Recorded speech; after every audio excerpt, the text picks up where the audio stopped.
Well, good morning, good evening, good afternoon, wherever you are in the world. Hello, Penny. Hello, Mark. How are you? I'm very well. How are you? Yeah, good, thank you. But I haven't been traveling recently. Yes, I have been traveling, and it's sort of in the middle of travels at this moment. So I've done a trip on a mini cruise over Easter to Sweden and Norway. Lovely. I'm off to Vietnam this weekend with a bunch of guys. We're backpacking around the country, and then in a few weeks' time, I'm doing a work gig out in South Africa for one of the big media companies there called Media 24. And they've got an annual advertising conference, so they've asked me to go out and host a conference and do a keynote there on the future of advertising, would you believe? That'll be interesting, won't it? Yeah, Being yeah, with people from across the world, see how things are. We can be quite narrow here in terms of understanding what's going on in this country. Although, do we understand what's going on in this country? Yeah, good to get input from elsewhere. yeah, it'd be really good. And the thing is, you're right. It's two sides of a coin, isn't it? Because you're absolutely right. It's good to get a different perspective on things because they will do things differently and they'll do Yeah, things in a new way that you may have never seen before. However, the other side of the coin is we're sort of all in the same boat as each other. So here's our guest Max. Actually, we're all in the same boat as each other. So it'll be just interesting to see, whether the experiences and things like AI and advertising, whether that's a big topic at the moment, and whether that's going to be the same thing for them as it is for people in America, say, or here in the UK. But yeah. Does feel but like everything's moving quite fast at the moment. it does indeed. And we've been joined, everyone, by our Hey, special Matt. guest today, Max Dawes. Hello, Max. Hi, Hey, great to be here. Thanks for having it's me really on. great to see you. Hey, it's really, really good. For those that don't know, Max is the COO of ZappAR. And I guess you can describe your own introduction a bit better than me, Max, but immersive web, would that be a good description of your company? Yes, yeah, and that covers lots of different technologies and use cases. The company's 13 years old, founded out of the University of Cambridge, the engineering department there, as well as some founders from the worlds of advertising and video games. And our reason for being to begin with was all around augmented reality. But as the landscape has evolved and developed, our services and offerings now encompass virtual reality, mixed reality, and we can get into all these different definitions. But also, as Mark mentioned, the immersive web and Web 3D in general. So it doesn't have to have the camera view. It doesn't have to be on your face, but it also web experiences are getting more immersive, more interactive, more 3D, and therefore more engaging. And the hope is more impactful. Indeed. Well, listen, you just touched on that there, sort of AR, VR, MR. There's a lot of small businesses who listen into this show who may not know what exactly the differences are. So, can you give us a little thing about what that is and what the differences are, and, where we are at today and uses for, shall we say? Yes, absolutely. We often describe it as the word soup. There's so many different phrases that come into this, and it hasn't been helped by new entrants like Apple now saying it's not that, it's spatial computing. So I'll give at least my definition of what the different technologies are. It's probably a good Please start. do, yeah. AR, augmented reality, is bringing virtual content into your real world. So an example could be I am scanning a magazine or a poster or tapping an advert that then brings digital content into the real world. So a famous example would be IKEA with their Place app, where you can see furniture in your real world. You've got the real world around you, your living room, and then the virtual content is tracked to the real world as if it's there. Okay. That's augmented reality, virtual content in a real environment. Virtual imagery onto real life. Yeah. Exactly right. And increasingly 3D, although it doesn't have to be, and that's not part of the definition, but it could be it could be a video in the real world, it could be images in the real world, but or it could be 3D. Then the other end of the reality spectrum, if you will, is virtual reality, where the user only sees virtual content. It tends to be 360 degrees. So you're looking around with a headset on and you're in a virtual space. It's been very effective for things like training from a business perspective, or using travel to see different destinations, or what's it like to sit in one of the business class seats on an Emirates flight, that type of thing. And also very successful in gaming. And when we think about headsets, the Quest headsets have been VR first. So they've been primarily designed for users to enjoy virtual reality, whereas the new Apple Vision Pro is more of an AR first device, although they refer to it as spatial computing, where all of the user interface has been designed to see the world around you as well as the virtual content. And you have to have a headset for VR, Max. That's correct, yeah? Yes, you do.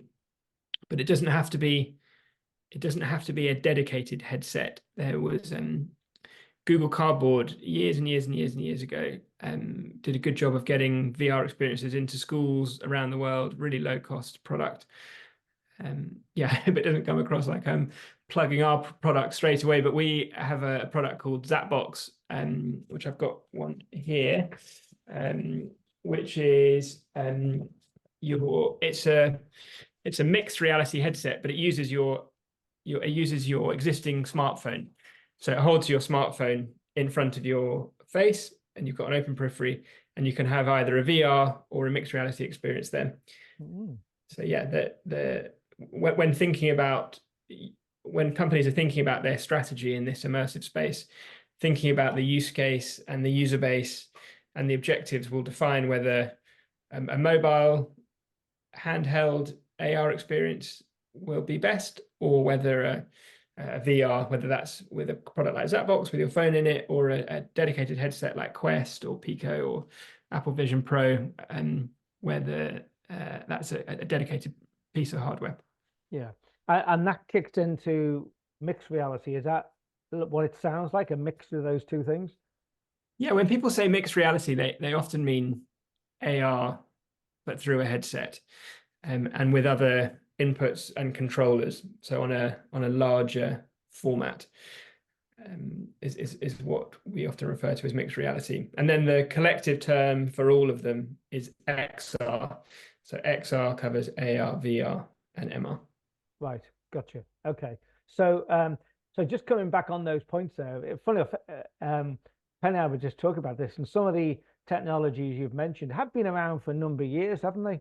But they've never caught on as much. I mean, I remember back in when I worked at the Daily Telegraph, this is back in 2012, so it's quite a long time ago.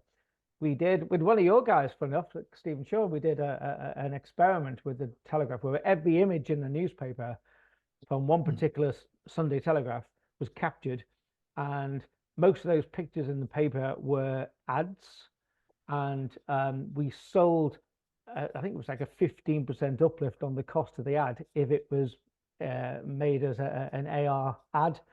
So people could scan and they could get, more information about the product. They'll be sent to a video somewhere about the product. If it's a wristwatch, you could see it in more detail, etc. And it was great. It was a really, really good success. And a lot of the media planners and buyers and agencies, they love all these shiny things, and they bought into this big style, and it was a really, really good success. The one thing I'd be interested in your comments on this, it was probably the early days, I must admit, but when I went back to the editor the week after and said, "Oh, what a great success," he's like, I said, "When are we doing the next one?" Oh, and he said, "Well, we've done it now, haven't we? That's it." And it went off his radar completely. Do you find any of that attitude at all? Yeah, well, you've raised some great points there. One is, AR for a long time was a solution searching for a problem. Yeah. And there was lots of casting around of, should it be for this? Should it be for that? Another interesting point you raise is that, back in 2012, this would have all been served through a dedicated mobile app that people would have to download. Yes, it was. Which, yeah, I mean, people do download apps, but do you want to download an app to look at an advert? Yeah, true. Probably not. But the move of these technologies into the web has been a really, really important moment for their adoption and their evolution. And also more recently, the increased ubiquity and understanding of QR codes. Now accessing an AR experience is as simple as opening your camera, scanning the QR code in a couple of taps, or indeed scrolling through a news site and seeing an advert and tapping that advert and then launching the AR experience in your home. Funny, Penny and I, you were talking about that earlier about QR codes. Yeah, so I mean, I remember when they sort of first came out and everyone rushed to have a QR code, and then people weren't actually using them, so it sort of seemed to wane a little bit. And I'm going back quite a few years now, but they're really you do see them everywhere now. I do work in charity sector, and so they're highly used within the charity. Yeah, that's a great use case, isn't it? The kind of scan to donate. Donate now. Yeah. Yeah. The pandemic really expedited the understanding and acceptance of QR codes. You know, you particularly to broader demographics, in restaurants and places, we all learn ordering. Yeah. There is an element, though, isn't it, that people have made a comment now that in the pandemic, if you were allowed to go to a restaurant and in the windows where you were allowed to, you would find, you know, menus online, and a lot of restaurants still do it today. But there's also a big movement now, I think, of people saying, hang on a minute, if I go to a restaurant now post-pandemic, I want customer service back. I don't want to be scanning a QR code, and you know, it reduces jobs from the, I guess, into waiting staff in terms of the restaurant, but at the same time, it's not a very good customer experience. And I think this whole thing about the technology that you're describing, Max, is all about, the end of the day, what's the user experience like? Yeah, absolutely. And I'll just circle back to another of your points, Mark, from your 2012 experience in the publishers, which is the dangers of a one and done box ticking approach of, oh no, you know, we've done AR, we're on to the next thing. And actually, it's the companies that commit to this as a strategy that are the ones that reap the rewards. And you test and you learn, and your customer base builds up an understanding of it, and you can improve and get better. And so speaking from ZappAR's perspective, we have clients like Pez, for example, the makers of the famous Pez dispensers and the candy refill packs.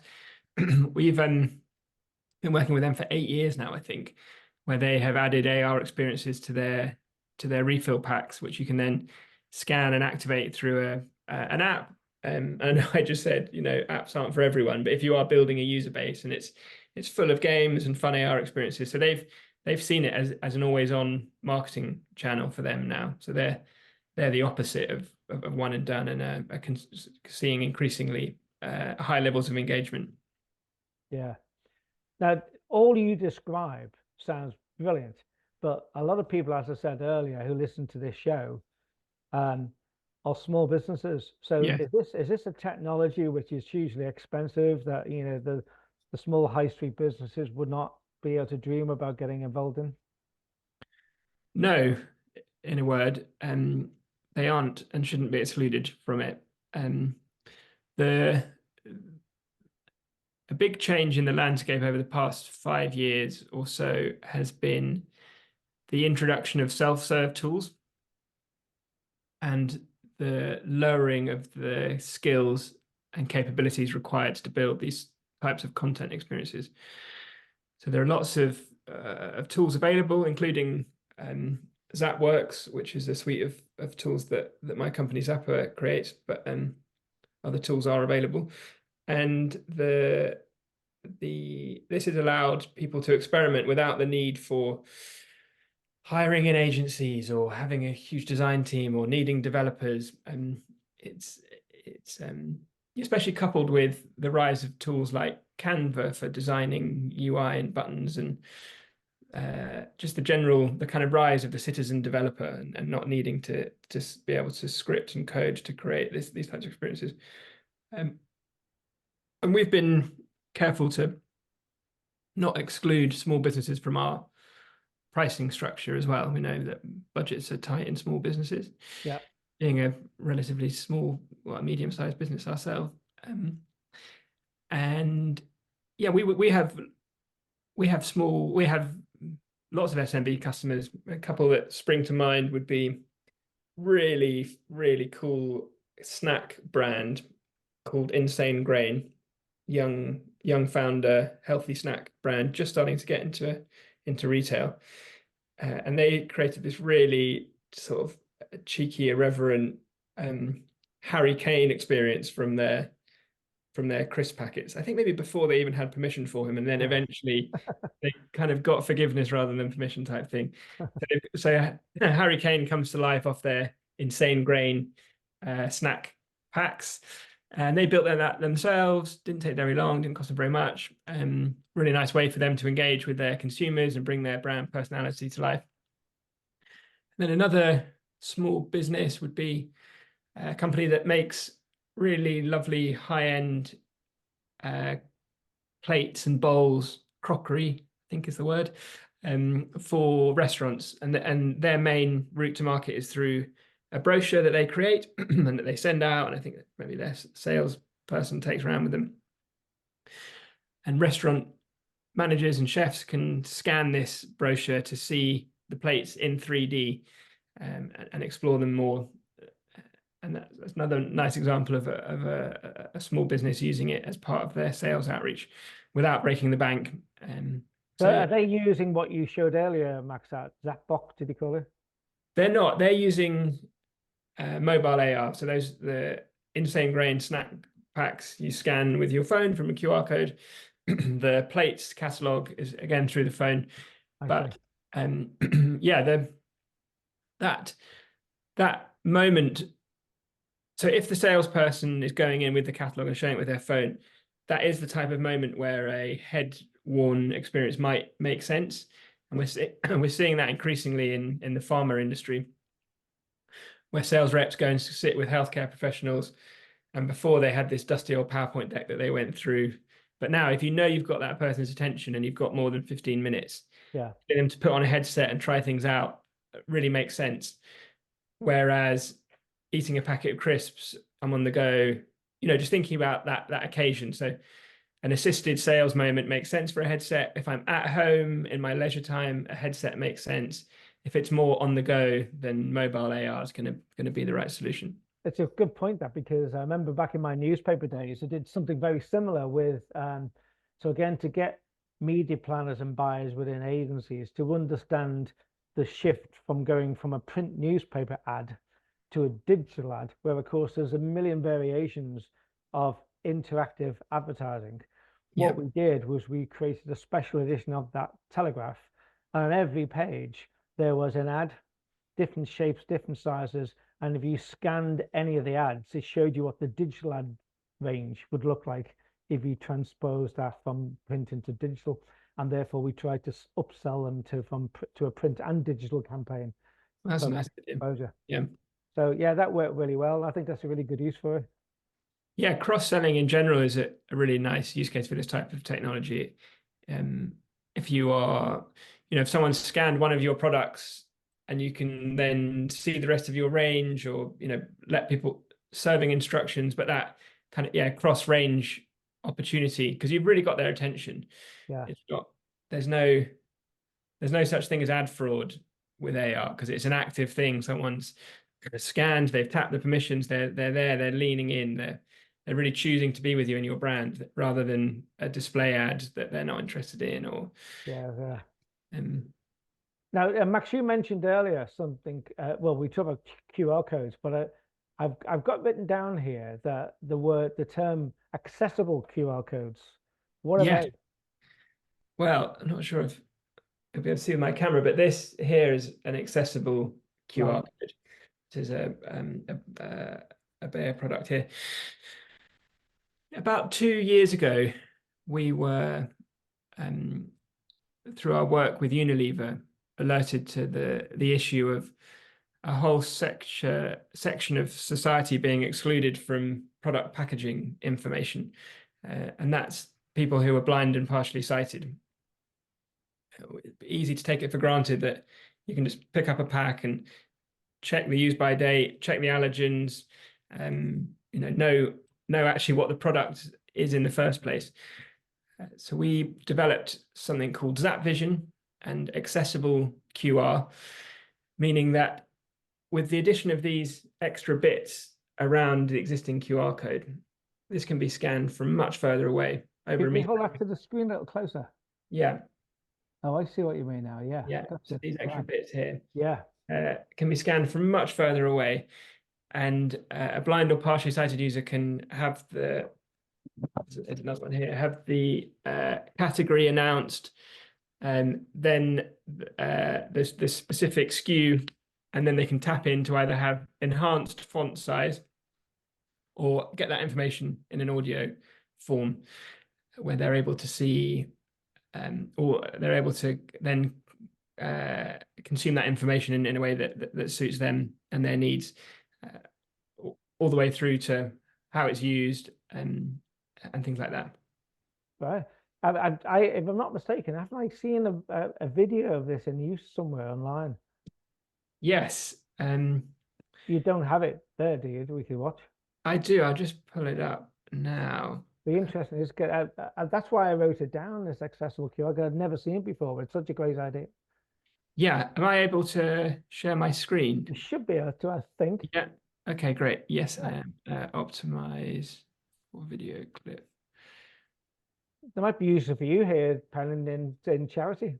Yeah, So definitely. my old friend Coleman's famous maker of mint sauce has teamed up with Be My Eyes to help this blind girl cut open Be My Eyes. Browse specialized help. Scan accessible QR code. 87 centimeters. Here I'm using Be My Eyes, Be My AI to locate this accessible QR Coleman code, Singapore noodles recipe mix 24 which will not only tell me where the packet is, but also what the packaging says. So I've got the packet, let's get the ingredients. Ingredients list: 1 red pepper, 1 onion, 2 spring onions, chicken breast, rice noodles. Back from Tesco, I'm going to scan my ZapAR code again because I need the recipe. Coleman Singapore noodles how to make it. Heat the oil in wok, then add the chicken, diced onions and peppers. Ba-bam! Onions Take chopped. picture. There is also a piece of onion skin among the chopped onions. I knew I had an onion skin. It's here. Since I've been using Be My AI, it's made me feel like I can enjoy cooking again and made me feel so much more independent in the kitchen. So good. How interesting, yeah. The fact that it was so, I don't know the word sensitive enough, but so sensitive it picks up she had some more onion skin in there as well. Yeah, so that our accessible QR functionality is embedded within several apps, including Be My Eyes, which was the one that Lucy Edwards was using in that video there. Yeah. And they have a feature called Be My AI, which uses AI to see what's within the camera view and could give her that in the moment feedback and spot the onion skin. Is really, really impressive. And all of these technologies are about increasing independence for people living with sight loss. Yeah, they're really life-changing, aren't they? Yes. Yeah, and it's a lot of the feedback from the community has been, this is about a combination of small changes that make our life easier and can give people the opportunity to be more independent. Very good. So Max, so where is it all going basically? I mean, I've described an experience we had 8 years ago, and here we are in 2024, and it's obviously come on leaps and bounds since then. Where is it all heading? Are we heading to a world where everyone's going to wear headsets one day, or is that just a pipe dream? And I guess I'm guessing my answer would be you don't need everyone to wear a headset for everything because it's not going to be useful. But how will sort of social media integrate with the likes of AR more in the future? How is the user experience going to change? Well, I hope we don't end up in a world where everyone's always walking around in headsets. I think that would be deep. But these technologies have a time and a place. Try wearing a headset for more than a few hours, and it's pretty disorienting. Yeah. But there are certain tasks where it's really, really helpful. If you want to we often use ZapBox to look at all in different parts of the country, be looking at the same piece of 3D artwork and leaving comments on it. And that's fantastic. That's revolutionized a way of working for us in a way that we couldn't possibly do without that technology. But do I really want to be sending my emails wearing a headset? I'm pretty happy with my laptop screen and my monitor for now. But I think we'll increasingly learn where this technology sits within our daily lives, our working life, our leisure time. And it's just going to get better. It's going to get lighter. Battery lives are going to get longer. Fidelity is going to get better. The tracking technology that anchor things in the real world is going to get better. And as it feels more lifelike, we're going to want to use it more. And also the continued democratization of these technologies is really important, and the making it not just technology, that someone can afford a $3,000 headset can use, but how can we get it into more schools as a low-cost learning aid, and also inspiring the next generation around the art of the possible with these technologies. And then you mentioned, Mark, the convergence with other technologies. We'll increasingly see AR plus AI and generative AI for the creation of assets, and whether that's 3D assets or design assets, but also AR as the face of AI, in a way where I can have a conversation with an AI-powered sales rep that in some form of humanoid form, rather than having a chat in a little box at the bottom of a website. Yeah. So that combination of AI and AR, for both AI for creating AR and then AR for bringing AI to life, is a very interesting convergence of technologies. So you presumably are sitting quite well in terms of being positioned to take all this forward. Anyone that runs a small business knows that it's hard, but we've been in this space for 13 years now, right from the very beginning. Right. And it's been fascinating to see the evolutions, the peaks and the troughs. A couple of years ago, everyone wanted to talk about metaverse, and then now everyone's talking about AI, and it's ups and downs, but trending upwards, and very lucky to have a fantastic team at ZappAR to capitalize on this opportunity.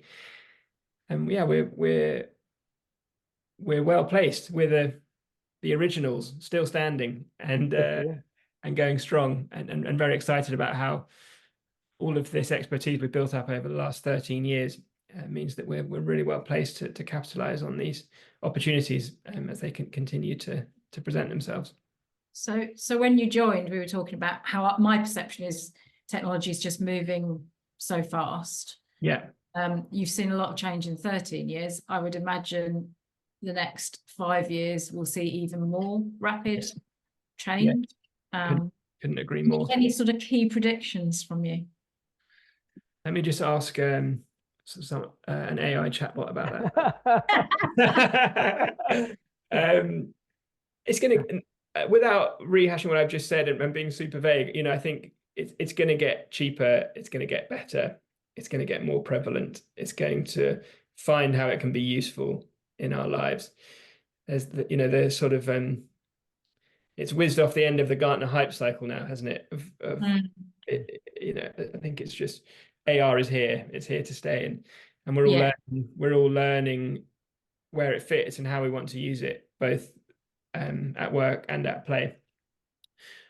So I don't have I don't have a headline grabbing big reveal. Apart from that I couldn't agree more with you that pace of change has been fast, but it's going to be explosive over this next period. It feels like, as you say, we'll start to drill down into exactly how it can make life better. It's all woohoo, we can play these games, we can do this, we can do that, and now we seem to be going through the doctors using it, yes, schools, training. I see that as a And then products like I do some work in the construction industry, so this sort of thing can be very useful in terms of looking at architecture, visualizing how something's going to look, walking through it, etc., particularly as more environments are now considered in terms of its effect on people. So how do you build airports? How do you build hospitals to ensure that the environment is right for changing needs of humans, I suppose. So I completely agree with all of that. I mean, one of the bolder claims that we do make is that we work a lot in the packaging industry, and if you go and do your shop, increasingly, you know, more and more products have QR codes on them, accessible or otherwise, and we believe in the next several years that there'll be no such thing as unconnected packaging. We'll begin to expect that if we're holding a product in our hand, it's not dumb. It's going to have some sort of smart element to it where it can tell us about itself in a really intuitive and informative way. And then, you know, I don't want to be a kind of doom monger, but one prediction would be that businesses that aren't thinking about this will get left behind, because it's a paradigm shift moment. Yeah, it is.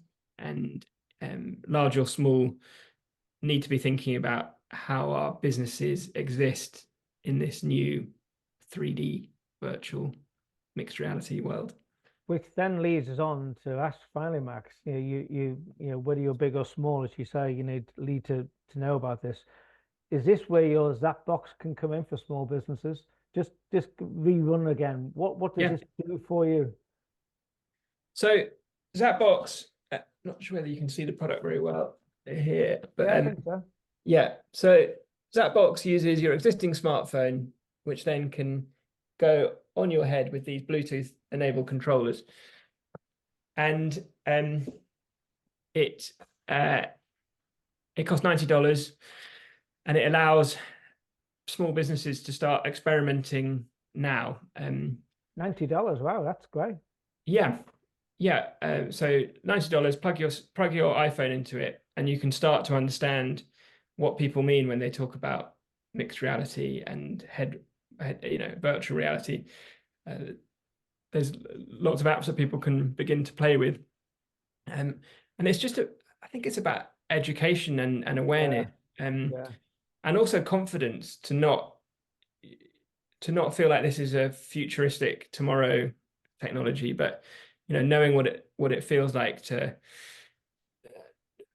make a piece of art in OpenBrush on ZapBox, and what that user interface feels like, and imagining, you know, what these experiences are going to increasingly become. So ZapBox has got a game where you can play mixed reality chess against an AI competitor.